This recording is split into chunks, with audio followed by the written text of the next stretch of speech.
एक और। मजा नहीं आ रहा है।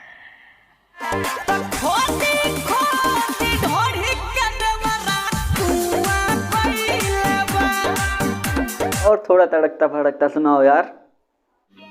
समझ रहे हो? समझ रहे हो आप? समझ रहे हो ना?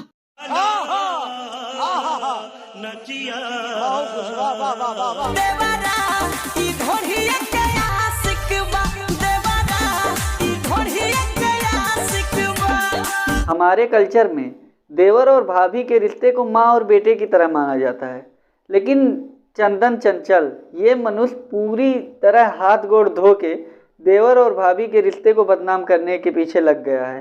देवर भाभी के रिश्ते को बदनाम करने में कौन सा कसर बाकी ही था कि अभी ताज़ा ताज़ा इसका एक और गाना आ गया है, इसे भी जरा सुनो।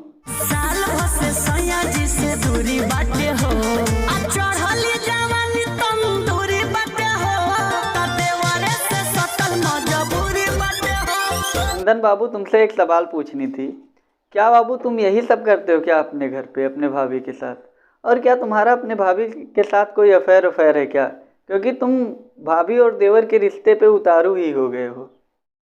अब इनके गाने के दूसरे पहलू को हम देखें तो हमें पता चलेगा कि इसमें केवल चंदन चंचल की गलती नहीं है, बल्कि पब्लिक की गलती है जो उनकी गाना सुन रही है।